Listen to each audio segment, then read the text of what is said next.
Hello, Night Nation. I'm Trylko from the Sons of UCF, joined by Eric Lopez of the Black and Gold Banneret. Welcome to this week's Around the Kingdom. Elo, hello. Trace, hello. Coming up on the fastest UCF show that's faster than an inning of Texas UCF baseball that we'll break down on this program. Plus, UCF softball makes some history, making the NCAA tournament for the fourth straight in a year. And is there not enough respect for UCF football with all these great moves? Why isn't there win probability as far as most wins in a year up? We'll break all that down. Coming up on the fastest Around the Kingdom show, you're going to find faster than any UCF Texas baseball game out there. That is right. Before we get going with all of that, Elo, let us welcome in the third member of our team, Adam Eaton from the Sons of UCF. Keeps an eye on the clock and keeps us on our toes. Adam, hello. Gentlemen, on location this week. The good news is I left in the second inning of the Texas UCF game. I got here by the seventh inning, so all was well. Nothing was missed. Thank you, Adam. We'll check back in a little bit. Elo, talking about wins and losses, wins in particular at Circa Sports, a gambling site, has UCF's win total, the over-under at 7.5, kind of about where it has been all year in the various polls and things. Utah 9.5 to lead the Big 12. Kansas State with 9 wins. Just based on that, that's your title game, right? But no respect here with all of the moves? Does it surprise you? Not really, because, yes, they made a lot of moves, but it's not like there's a lot of marquee names. Usually numbers and over-unders don't really move that big of a deal unless you make a major pickup or two, or you lost somebody significant, a big name that the public is like, whoa, I really like that. I don't think I'm that surprised that that number has stayed there. I think if that number was going to move, it was going to move when they added KJ Jefferson. I think there's still skeptics out there, questions of whether UCF, where they stack in the Big 12. Because, yeah, they might be a better team now, but so is a lot of other teams in the Big 12. And probably doesn't help when people tune into this show and a certain host here keeps talking about Gus is good for 4 losses. That probably doesn't help the numbers either, Trace. Well, but 4 losses is 8 wins, Elo, so I would take the over on 7.5. I still think it is a battle for UCF to gain respect, and we have a reoccurring theme over a couple of topics in this show. Remember, year over year, I know it's changing leagues, but Gus Malzahn has racked up more losses year over year during his tenure with the Knights, not more wins. So I think that remains a knock. I think they're fighting for respect in the Big 12 and on the national landscape. Perhaps a little bit. 2017, 2018 is kind of a distant memory to some people, and I think the question is, can they match up? Look, they went 6-7 last year, so it's a game and a half they expect improvement. So they expect improvement, but they don't expect a huge jump. And I think that's something that UCF's going to have to prove people that they are capable of making that big jump and prove people like you, Trace, wrong on Mr. Gus Malzahn. All right? That's all I'm saying. But you know who's impressed by UCF? You say no respect. ESPN Plus is very impressed. There was an article on ESPN Plus ranking the spring NCAA football transfer portal classes. UCF was ranked 3rd best transfer class of this year. Gotta love it now. We have transfer classes. You know, that's great. I can't wait for sites breaking down transfer portal rankings there, Trace. Come on, what are your reaction to the 3rd best portal class for UCF? I think it also speaks, though, to you've filled a lot of holes, right? You've had to dip into the portal. It used to just be evaluate the high school recruiting class, which you really can't do until you're a couple years removed from it. But now we have not only the recruiting rankings for high school, but also the portal rankings. I suppose that as these rankings go and what is a long off season of a couple of months before preseason camp opens for the Knights and college teams across the country, there you got to chew on something. I'd rather be ranked high and see UCF ranked high in that than the alternative. Behind Miami, behind Colorado, I believe, UCF 3rd. But I think it speaks more to the upgrading talent, the lessons that Coach Malzahn and his staff, at least on paper, right, Elo, have learned year over year. But you go back a year, we were talking about a transfer portal class that everybody was bullish on, and that underperformed. So it still has to take place on the field. Also, because they have the more players you have in a class, the odds are you're going to get ranked higher. Like if you only have a couple transfers, you're not going to get ranked, right? So it's a catch-22. You're happy about that, but you mentioned the reason you did that because you have a lot of holes, I guess, on the team. And we don't know how many of these are going to – and this will be the interesting thing. we always made fun about high school recruiting classes. Greatest class ever, right? Let's say you got 20 kids. Odds are that only 6, 5, 6, 7 of each high school class pans out. How many of these transfer guys are actually going to pan out? There's more pressure to have more of them pan out because you have them for a shorter period of time. Will they be successful with a high batting percentage of success in this class or not? Because they was not successful, I would argue, Trace, last year. I think you're looking for not only numbers in that, but you're also looking to see which positions had the most impact. So you could have a few less stars out of that if the stars that you do have pop. So I would say that would be a difference. But I think you're right. We're going to be evaluating this class a year out and beyond. I thought it interesting. Brandon Hellwig, UCFsports.com, titled his roster breakdown saying Gus has built a Big 12 contender. Right, that's a bold statement, especially when Vegas and other odds makers have got him at 7.5 wins. Do you think that's legit hype for Night Nation at this point, as summer approaches in full force? Legit contender in the Big 12. Well, you're speaking to a guy who wrote a column when KJ Jefferson was coming to UCF that KJ Jefferson makes UCF a Big 12 contender. So I hear you, Brandon. We hear a bunch of players. Absolutely. They're a Big 12 contender. Now, what's your definition of that? Do I think they should be a top 2 favorite? No. But are they a top half league team that could be in the mix? Absolutely. And that should be the expectations, Trace, with this team. There's no doubt about that. There should be high expectations. There should be pressure there. Whether they can do that or not, who knows? But I think it's a fair statement for Brandon to say that because in reality, these are all Gus's players. He's handpicking these players, and everybody thinks they're pretty talented. So I tend to agree with Brandon. So you just said something interesting that maybe not 1-2, but I think we can agree that UCF really needs to find itself in contention in that Black Friday game against Utah. That game has to mean something. If that game means nothing for the Knights except a trip to a military bowl, a Gasparilla Bowl, or something like that, then that will be a disappointing season. Agreed. You know, Adam, I remember Adam Eaton at Sons of UCF Live, a podcast would say this season would be considered a success if, quote, you have a meaningful game played by a certain month. I think that's a very fair one that you just made, Trace. That Utah game should matter to UCF. And what it means, and when I mean matter, I'm not talking about, hey, try to get bowl eligible. No. You're talking maybe it matters from a conference standing standpoint, maybe a chance to get to the conference title game with a win, maybe a win and some help, whatever. That game should be significant, and you hope that's the case for UCF. But we'll see if that's a little whiles away. But there are some skeptics out there, not so fast. CBS Sports with their article there about some of the dark horses and power rankings of the Big 12. There was a quote in the article that said, quote, "It's hard to be confident in UCF's physicality reaching contention level until we see it." Trace, your reaction to that comment in that article when they're breaking down who are some of the potential dark horses in the Big 12?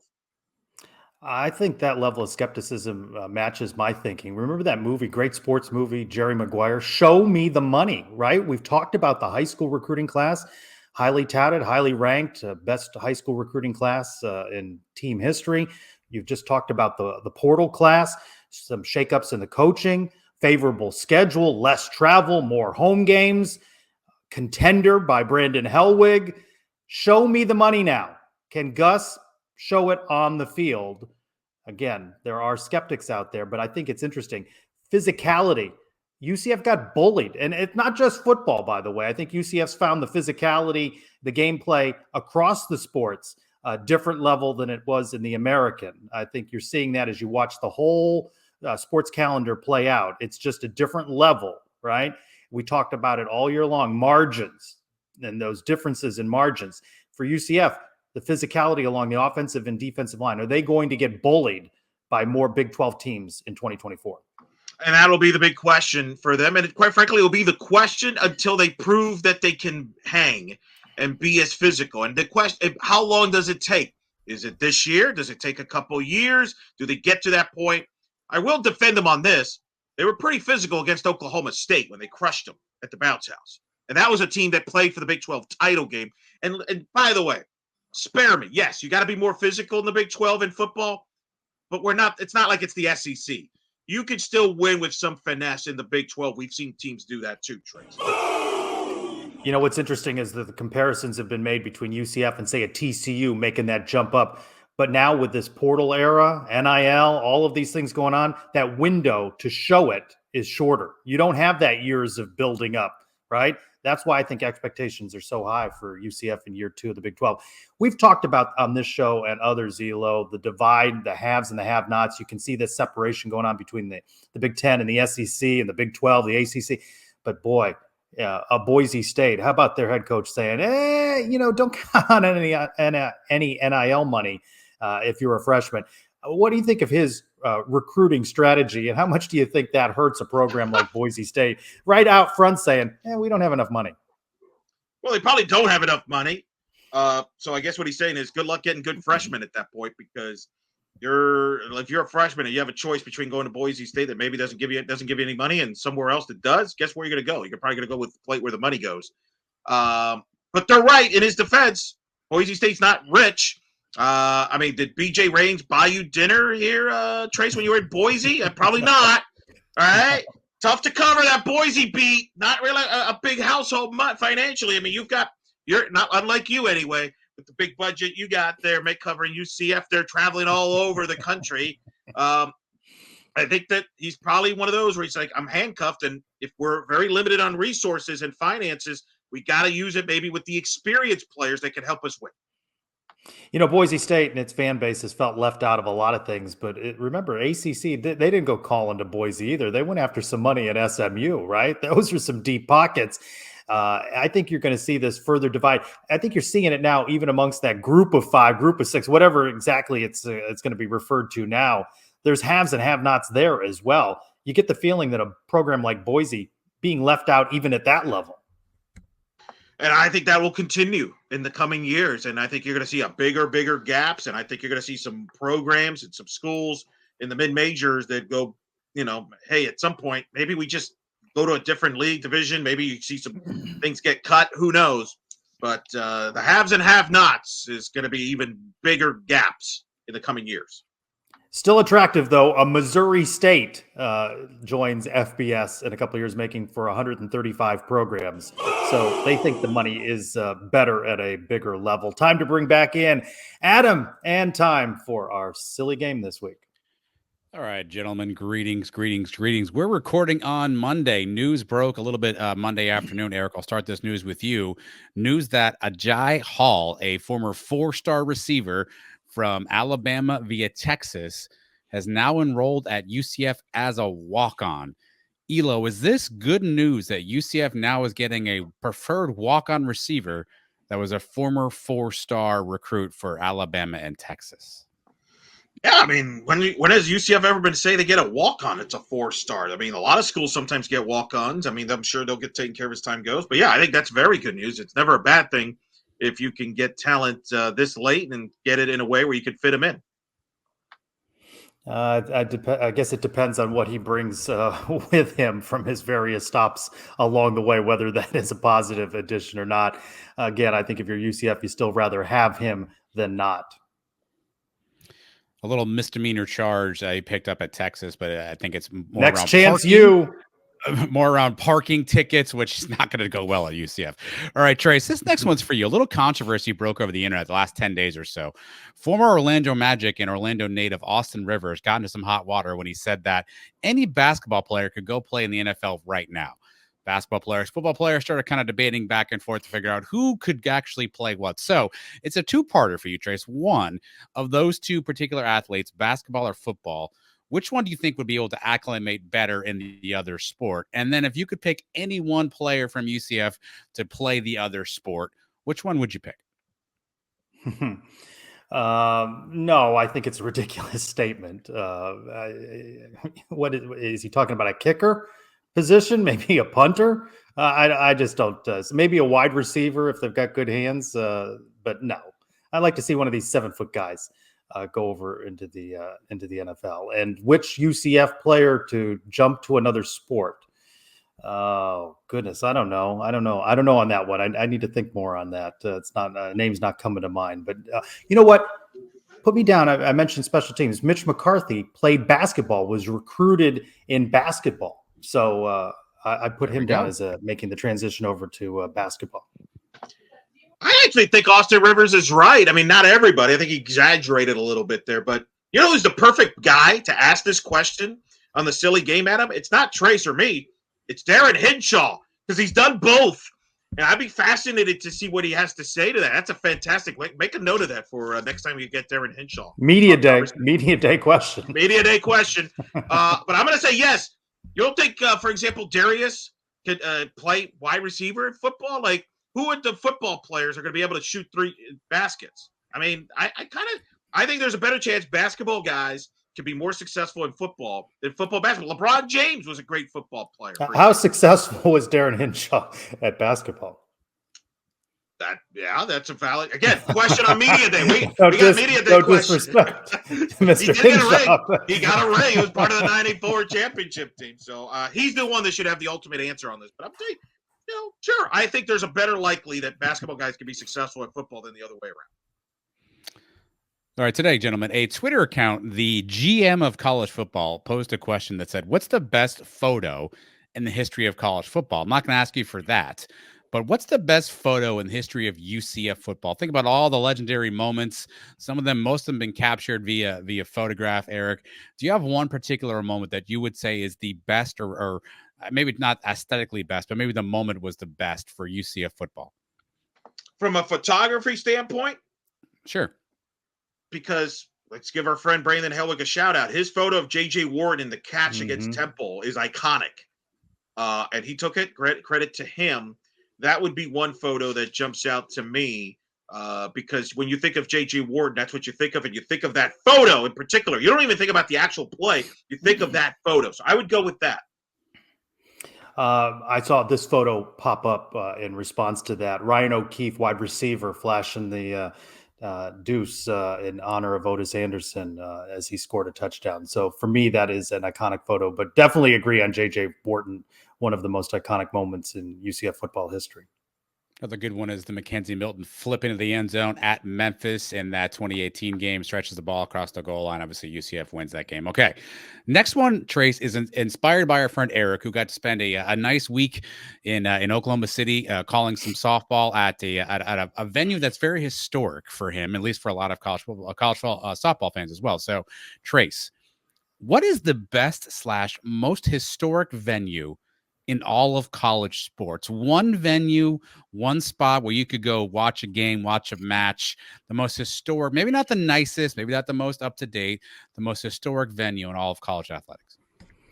A place I've not been, would love to go. Typically my college football road trips involve UCF, so they certainly haven't played them, but Notre Dame would be right up there for me as a place I would like to see, even if it didn't involve UCF in a road game. I'm going to go Fog Allen, Kansas. I've heard UCF baseball did this. I think when they went up to play Kansas baseball, one of the things they did on their off day, go check out Fog Allen. I think that's the most basketball-wise, to me, from a UCF fan standpoint, that's your bucket list. At some point, to go to Fog Allen to catch a basketball game there, I would pick that. So many good options. Rose Bowl, Cameron Indoor Stadium, so many good options in the college sports landscape. But Ela, hopefully you had a fantastic time in Oklahoma City. It was a blast. I recommend people. It's as I made the comparison, it's kind of like the Rose Bowl to college football is what that stadium, Devon Park now is to college softball. And for UCF to play their first game ever there is pretty cool. All right. Thank you, Adam. Elo. Yes, just Trace. Yes, speaking of history, that's right. We got softball. I mentioned UCF making the NCAA tournament. They are 4th straight year in a row.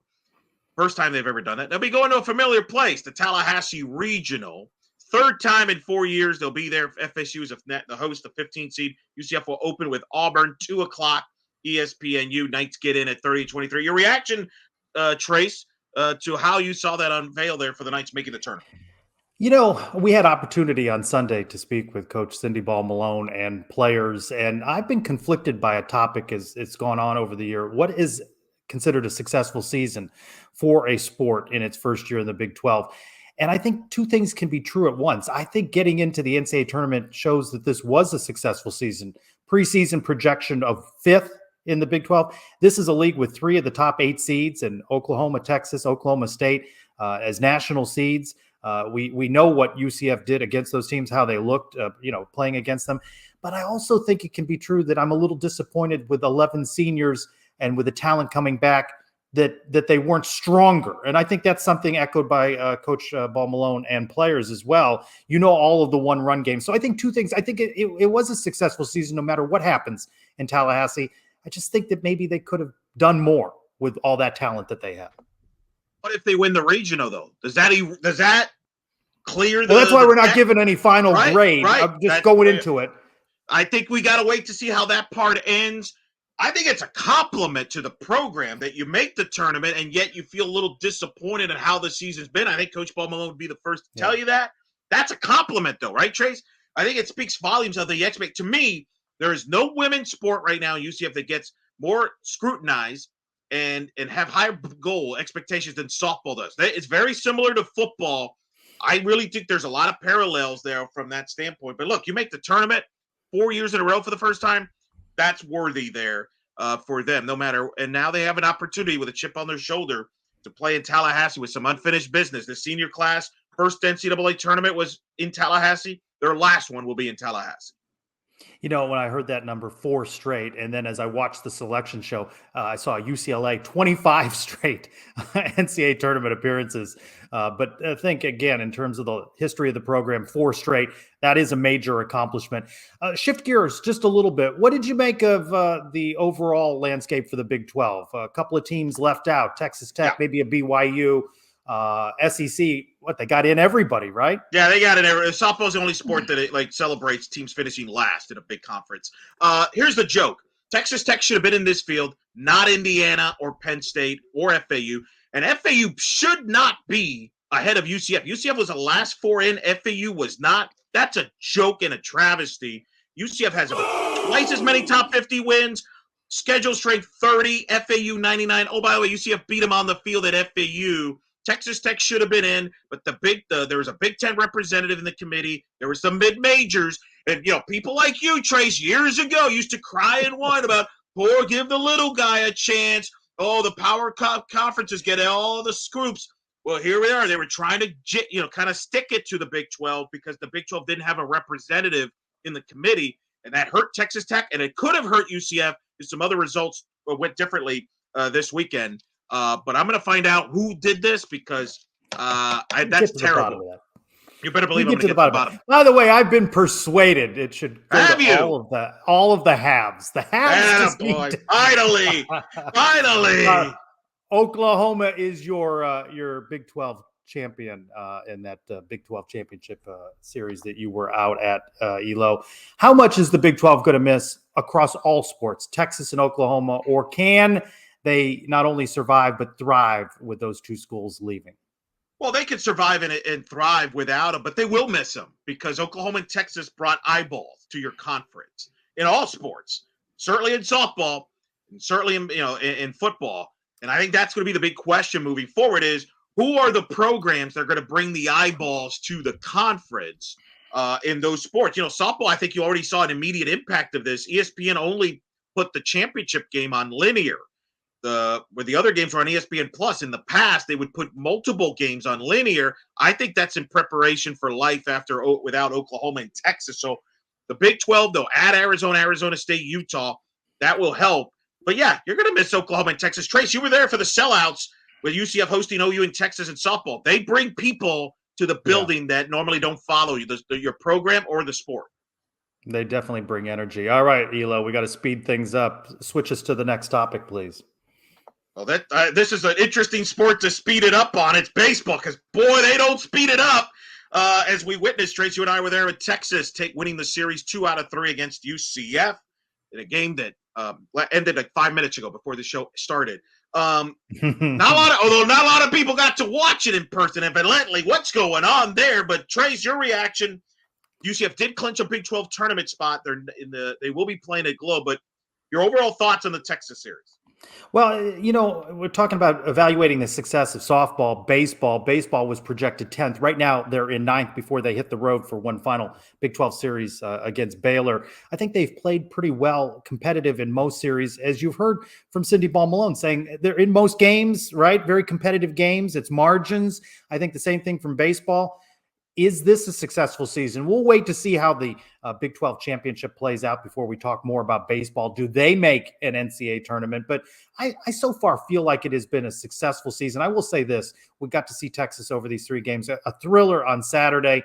How many, if you could stock teams, if Texas could pluck anybody, as many people as they wanted off the UCF roster, how many would they take?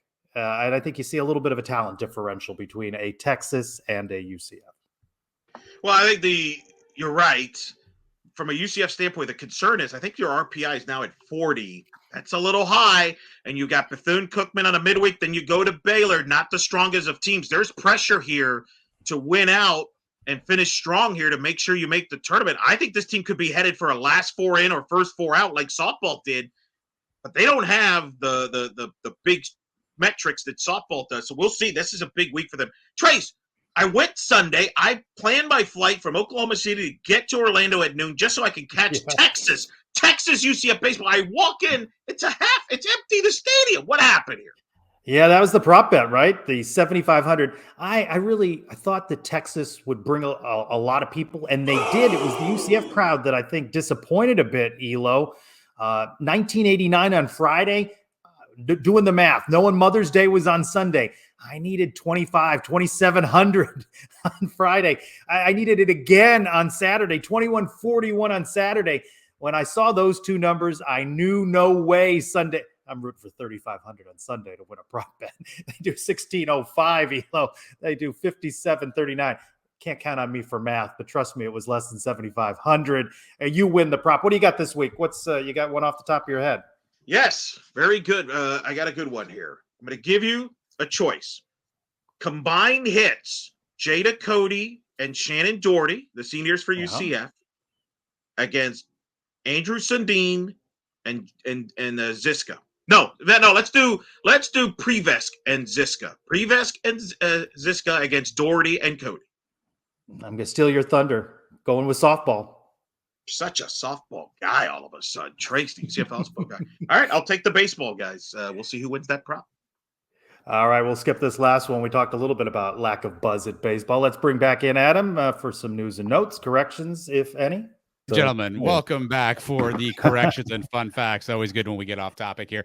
All right, here's what we got for some fun facts. You guys mentioned the Circa Sports over-unders. University of Florida with 5 wins. Miami listed as 9 and Colorado at 5.5.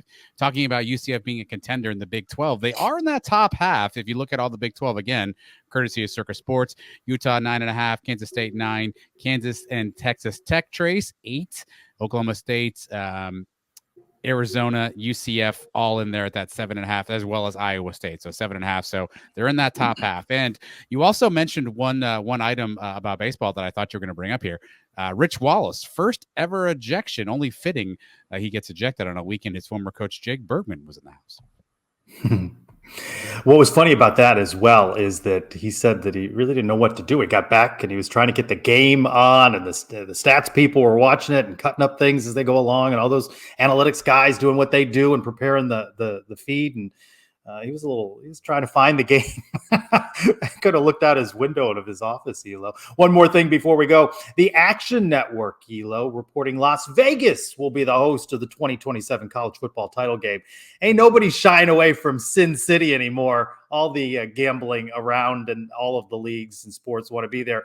Negotiations underway for that title game to be in New Orleans in 2028, Dallas in 2029, Miami in 2030. No mention of Orlando in that mix, Elo. Look for new episodes midweek every week on the Sons of UCF YouTube channel, also on the Sons podcast feed, wherever you get that downloadable content.